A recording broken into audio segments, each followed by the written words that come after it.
Cinema అంటే మనం చూసేది సినిమా కాదండి, వాళ్ళు చూసిందే సినిమా. అసలు యాక్చువల్లీ సినిమా అంటే ఒక కుటుంబంగా కూర్చునేవారు వాళ్ళు. ఇప్పుడు అది లేదు. ఎలాగా అట్లీస్ట్ షార్ట్ రెడీ అంటే టక్మని టైంకి వెళ్ళడం, అలాంటి సెన్సిబిలిటీస్ అయినా ఇప్పుడు ఆయన చూసి మనం నేర్చుకోవచ్చు. వచ్చిన వాళ్ళు పలకరిస్తూనే, ఒక సరదాగా అందరితో మాట్లాడుతూనే, ఆ చిన్న బాతకని అందమైన ఆ టైమింగ్ మాట్లాడుతూ అందరితో జోక్స్ వేస్తూ పిల్లలతో పిల్లల్లా కలిసిపోతారు. ఆయన ఏజ్ కిందకి వెళ్ళిపోయి.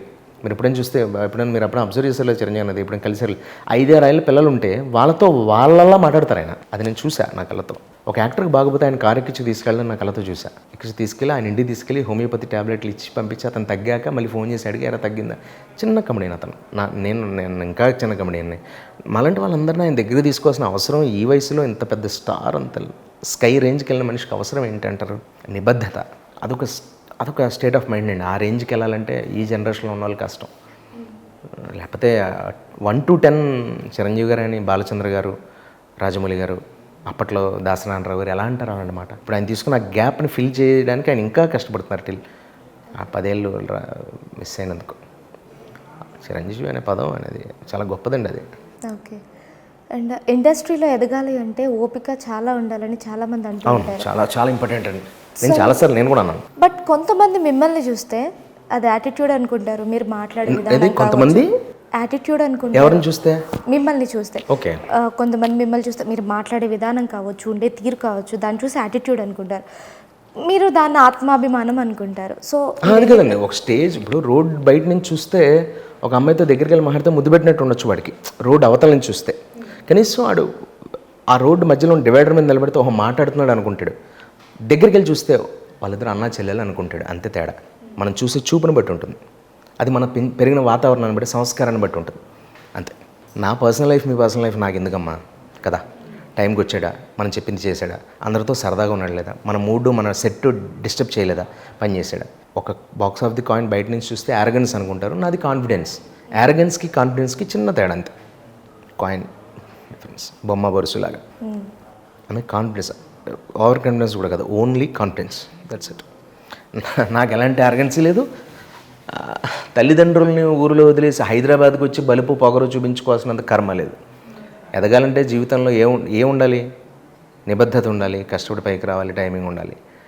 ఇవన్నీ పెట్టుకోకుండా ఈ పనికిరాని పొగర్లు బలుపులు పెట్టుకుంటే నేను పైకి రాను కదా. మరి నేను అవన్నీ పెట్టుకుని ఏ రకంగా ఎదుగుతాను?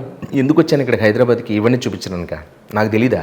ఎవరు ఇతని పొగరు, ఇతనికి బలుపు అనిపించుకోవడానికి అయితే నాకు తెలిసి రారు ఇక్కడికి.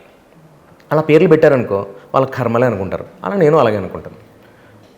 వాడికి అలా కనబడింది, పోన్లే. వాడు ఇప్పుడు నన్ను తిట్టుకుంటే వాడు హ్యాపీ ఫీల్ అవుతాడా? తిట్టుకొని జనాలు ఉన్నారు కదా ఎవరెలాంటి వాళ్ళు తెలుసుకోవడానికి. నేను ఇండస్ట్రీకి వచ్చి 12 ఏళ్ళు 13 ఏళ్ళు అవుతుంది, దగ్గర 12 ఏళ్ళేమో. నాదే చిన్న జీవితం, నేను చిన్నవాడిని. వాళ్ళ పనులు మానుకుని నా గురించి డిస్కషన్ పెట్టారంటే నేను ఎదుగుతున్నట్టే కదా. అసలు నేను నాలో విషయం లేకపోతే నా పొగరు గురించి వాళ్ళు ఎందుకు మాట్లాడతారు చెప్పండి? ఒకవేళ నాకు పొగరు ఉంది అనుకుందాం, అది వాళ్ళ దృష్టిలో. నాకు ఎందుకు అవకాశాలు రావాలి 1 by 1 డే బై డే? నేను ఎందుకు గ్రోత్ చెందాలి? ఒకేసారి వాళ్ళలాగా 10 అంతస్తులు కట్టకపోవచ్చు, బట్ నాకంటూ ఒక 3-4 అంతస్తుల స్థాయి ఉందిగా.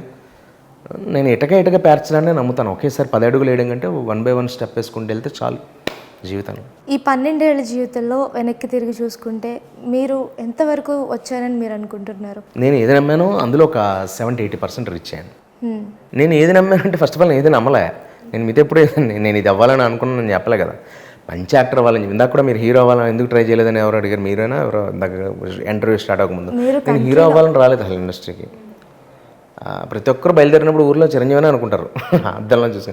ఇక్కడికి వచ్చిన తర్వాత తెలుస్తుంది ఏంటి అంటే.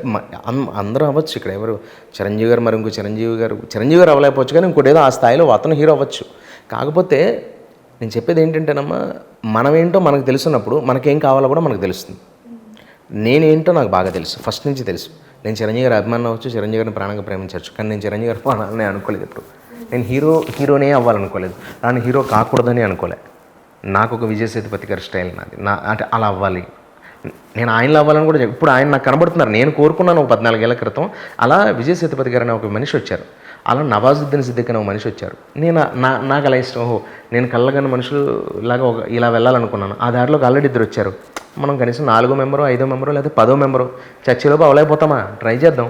మన ఎఫర్ట్స్ సిన్సియర్గా పెడదాం. అయిన రోజు అవుతాం, మన టైం బాగుంటాయి. ఫస్ట్ ఆఫ్ ఆల్ మనలో టాలెంట్ ఉంది, హానెస్టీగా పనిచేస్తున్నాం, మన ప్రయత్న లోపం లేదు. సరే చెడగొట్టే వాళ్ళు చెడగొట్టని, ఎన్నాళ్ళు చెడగొడతారు. ఆడికి ఒక టైంలో విసుగొస్తుంది కదా, అరే ఎందుకు ఆడి పడి ఏడుస్తారు, ఆడి గురించి చెడుగా మాట్లాడతారు. నీకు తల్లి చెల్లి ఉన్నారు, నువ్వు కష్టపడి వచ్చావు, వాడు ఒక కుటుంబాన్ని పోషించుకుంటూ బతుకుతున్నాడు, ఎందుకు ఇంకొకరి గురించి ఆలోచించడం. మాట్లాడితే నీ నోట్ల నుంచి మంచి మాట రాగలగాలి. అలా రానప్పుడు నువ్వు ఎంత సాధించినా రేపు పడుకున్నప్పుడు నీకు నిద్ర ఎలా పడుతుంది. ఇంకొకటి గురించి చెడగొట్టి అవకాశాలు చెడగొట్టాలి, చెడుగా మాట్లాడి ఆ రోజు నువ్వు తిన్న ఏం సుఖం నీకు. మీరు ఈ మాటలు మాట్లాడుతున్నారంటే అంటే మీ దాకా వచ్చిన సందర్భాలు ఏమన్నా ఉన్నాయా మీ మీద అందరికీ వస్తే అందులో నేను లేదండి ప్రత్యేకించి ఏం లేదు, పోతాయి కదమ్మా. ఇప్పుడు ఒక మంచి అవకాశం తెల్లారితే రేపు పొద్దున్న రోజు ఆ ప్రాజెక్ట్లో మనం పని చేస్తున్నాం, అది మిస్ అవుతుంది. మళ్ళీ నెల తర్వాత తెలుస్తుంది ఏంటంటే మీరు డేట్స్ ఇవ్వలేదు కదా అంటారు. నేను డేట్స్ ఇవ్వడం ఏంటంటే మీరే కదా పిలిచారు కదా. నాకు నాన్నకు ప్రేమతో అనే సినిమాకి అలాగే జరిగింది. ఏవేవో రాజకీయాలు చిన్న చిన్నవి జరుగుతుంటాయి, లైట్ తీసుకోవాలి, నేను అసలు పట్టించుకోను. ఎందుకంటే మనకి రానిది అది. నిజానికి అసలు నిజమేంటో తెలుసండి, మనకి రానిదే అది, మనకి జరగకూడదు అది. మనది కానీ ఇంట్లోకి మనం వెళ్ళి ఇప్పుడు నీ ఇల్లు కానీ ఇంటికి వెళ్ళి నువ్వు పడుకుంటానంటే ఎంత దరిద్రంగా ఉంటుంది అలా. కాకపోతే అది మన ఇల్లు అవ్వాల్సింది. యాక్చువల్లీ మనం కొనుక్కుందాం అనుకుని ఇల్లు అది. ఆల్మోస్ట్ సంతకాలు పెట్టాల్సిన టైం ఎగ్జాంపుల్ చెప్తున్నా, కానీ కుదరలేదు, అగ్రిమెంట్ కుదరలేదు. ఆ ఇల్లు ఇంకొకరికి ఇంకొంచెం ₹1,00,00,000 ఎక్కువ మాట్లాడుకున్నారు. లేకపోతే అది ఎమ్మెల్యే ఎంపీ రికమెండేషన్ తెచ్చుకుని మావాడికి ఇవ్వండి, ఏదైనా డబ్బులే కదా, ₹1,00,00,000 ఆడిస్తాడు. లేదండి ముందు అతనితో మాట్లాడడం, లేదు మావాడిస్తాడు అని చెప్పి బెదిరించో బయపెట్టో బతిమలాడో అతనికి అమ్మేశారు ఆ ఇల్లు. నేనమ్మా ఇంట్లో మా అమ్మ నాన్న చెప్పుకున్నా, కొత్త ఇల్లు ఒకటి కొన్నానమ్మా, రేపు అడ్వాన్స్ ఇస్తున్నానని. పోయింది ఇల్లు. దాని రీజన్ ఏంటంటారు, ఎవరు తప్పు ఇందులో మాట్లాడరేంటండి, ఇందులో ఎవరు తప్పు? అంటే ఇలా కూడా జరుగుతాయంటారా అని ఆలోచిస్తున్నాను. ఎందుకు జరగదు, అంత ఆశ్చర్యం. మీరు మహానటి సావిత్రిలాగా ఎందుకు జరగదు, అన్నిటికీ జరుగుతాయి, మీకు కూడా జరుగుతాయి. ఇప్పుడు రోజు మీరు యాంకరింగ్, రేపొద్దు ఎవరు కరెక్ట్గా రజనీకాంత్ని యాంకరింగ్ చేయాల్సినప్పుడు మీ స్టూడియో వాళ్ళు ఇంకోళ్ళకి చెప్పచ్చు, మిమ్మల్ని బెటరు జోష్ రవి కాబట్టి మిమ్మల్ని బెటర్, అంతే తేడా. అంటే జోష్ రవి అంత తక్కువ అని మీరు జోష్ రవి తక్కువ కాదు, రజనీకాంత్ గారితో పోలిస్తే జోష్ రవి భూస్థాపితం. అది నేను చెప్పింది.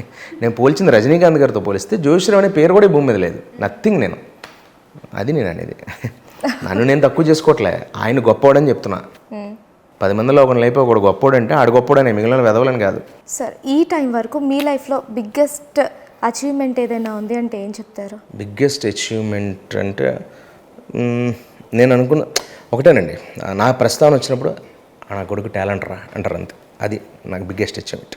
నా టాపిక్ వస్తే ఇండస్ట్రీలో ఎవడైనా ఆడ ఆర్టిస్ట్ రా అంటారు. అది పొగరుతో చెప్పట్లేదు, మళ్ళీ ఇది చెప్తున్నా కాన్ఫిడెంట్గా, గర్వంగా చెప్తున్నా. పొగరికి గర్వంగా చాలా తేడా ఉంటుంది. డ్రీమ్ అంటే ఏం చెప్తారు? డ్రీమ్ అంటే దేంట్లో డ్రీమ్? పెళ్ళిలోనా? లైఫ్లో ఇలాంటిది ఒకటి ఎప్పటికైనా చేయాలి అని ఏమైనా ఉన్నాయా? అది జరగదేమో మరి. ఆ డ్రీమ్ అంటే ఏంటంటే దళపతి లాంటి సినిమా నాకు బాగా ఇష్టమైన సినిమా. నా జీవితంలో నేను క్యాసెట్ అరిగిపోయి కళ్ళు చెడిపోయి చెవులు తుప్పటిపోయినట్టు చూసిన సినిమా దళపతి. అందులో రజనీకాంత్ గారు లాంటి క్యారెక్టర్ దొరికితే చేయాలి అనేది నా ఏమో, నేను చేయాలని. అలా అని కాదు, అలాంటి క్యారెక్టర్ ఏదైనా కొత్తది ఏదైనా. ఇంకా డ్రీమ్ ఉంది, అదేంటిది, ఇళయరాజా గారు మ్యూజిక్ పనిచేయాలి, బాలుగారు గొంతుకు నేను పాట పాడాలని. ఇవేం లేవుగా, ఆయన చనిపోయారు బాలుగారు. ఇళయరాజా గారు మ్యూజిక్ చాలా తక్కువ చేస్తున్నారు.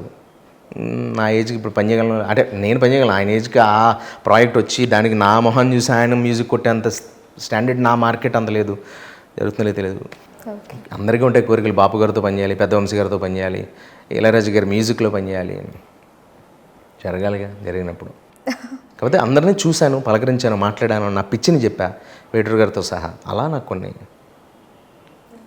చిరంజీవి గారితో పనిచేయాలనేది ఒక డ్రీమ్. అలా ఉంటుంది. రజనీకాంత్ గారితో పనిచేయాలని. మీరు ఒక ఇండస్ట్రీ పర్సన్గా ఇండస్ట్రీలో పనిచేయాలంటే నిబద్ధత అండ్ క్రమశిక్షణ, ఓర్పు కాకుండా ఇంకేమైనా ఉండాలంటారా? ఇంకేం ఉండక్కర్లేదండి. ఫస్ట్ అలా ఒకటి ఉంటే, నిబద్ధత ఒకటి ఉంటే చాలు, ఇంకేం అక్కర్లే. మనుషుల్ని నమ్మే విధానంలో మరి మీరు వెనకబడిపోయి ఉన్నారు కదా. అదేం తప్పు కాదు కదా, నా అమాయకత్వం అది. తప్పే ఉంది. నేను మిమ్మల్ని నమ్మేస్తాను, రేపు మీరు నన్ను మోసం చేస్తే ఏం చేస్తాను? అదే ముత్తు డైలాగ్లా బాధపడతాను నేను.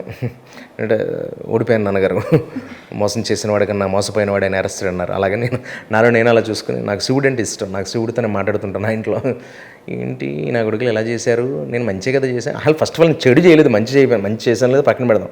నేను ఎవరికి చెడు చేయలే కదా, నాకెందుకు ఇలా జరుగుతుంది అని బాధపడుతుంటా. బాధపడ్డం అంటే ఏడ్చాను. నాకు ఎప్పుడు నేను సంగీతానికి ఏడుస్తాను కానీ సమస్యలు ఏడవనండి. అంటే ఈ 12 ఏళ్ల లైఫ్లో నిజంగానే మీరు ఏదో ఒక్కరోజు అన్నా సరే మీ ఏదైనా ఒక బాధపడిన సందర్భం కూడా లేదంటారా? ఒక సమస్యకి, లేకపోతే ఎవరైనా మిమ్మల్ని ఎక్కడన్నా ఒక బాధ పెట్టిన సిచ్యువేషన్ కూడా లేదంటారా? అంటే ప్రపంచానికి తెలియకపోయినా ఒక చెప్పాను కదండి, ఇప్పుడు ఇదే చెప్పాను కదా, నాకెవరు లేరు, నా ఇంట్లోనే ఒకరినే, ఐఎమ్ సింగిల్, నేను బ్యాచులర్. నేను అలా ఎత్తేది ఏడ్చి నేను ఆడవాళ్ళు ఏడిస్తే బాగుంటుంది, మగాళ్ళు ఏడిస్తే అసహ్యంగా ఉంటుంది అంటారు కదా. నేను అది ఆ స్టేట్మెంట్ కూడా నమ్మను.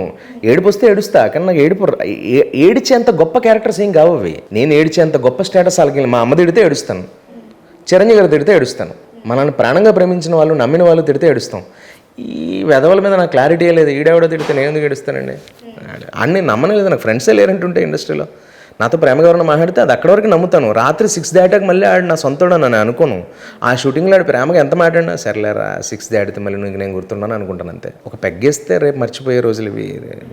ఆ కాసేపు ఆ 2 పెగ్గల్లో వాడి గురించి రాత్రులు ప్యాకప్ అయ్యాక సరదా కూర్చొని పెగ్గేస్తూ ఈ ఆర్టిస్ట్ని తిట్టుకుని ఏదో మేనేజర్ వచ్చాడని ఇంకొక ఎడిటర్ వచ్చాడని వాళ్ళ ముందు ఇంకో ఆర్టిస్ట్ని తక్కువ చేసి ఈడు అలాంటోడు. అసలు సినిమా ఇండస్ట్రీకి యాటిట్యూడ్కి సంబంధం ఏంటండి? యాటిట్యూడ్ ఏంటంటే తెలుసా మీకు? యాటిట్యూడ్ అసలు కామెంట్ ఏంటి? చాలామందికి నేను కామెంట్ చేసాడు కానీ సీరియస్ అవుతారు. పిచ్చి నాకు నాకు అర్థం కాదు. కామెంట్ అంటే అర్థం అభిప్రాయం అండి. గుడ్ కామెంటా బ్యాడ్ కామెంటా అడగరు ఫస్ట్. ఆడు కామెంట్ చేశాడంట అనగానే సీరియస్ అయిపోవడం. అసలు ఏం కామెంట్ చేశాడు, ఎవరు కామెంట్ చేసింది, ఆ కాంటెక్స్ట్ ఏంటి, అది ఉండదు. ఇంకొకటి గురించి నువ్వు మాట్లాడినంతకాలం నువ్వు ఎదగలేవు.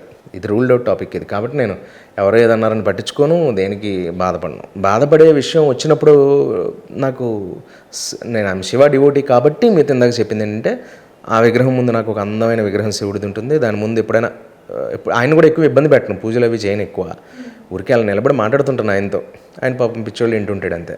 ఇలా చేశాను, ఈ ఒక్క సినిమా వస్తే బాగున్నాను, ఇది కూడా చెడదొబ్బావు నువ్వు సర్లే అనుకుని వెళ్ళిపోతా.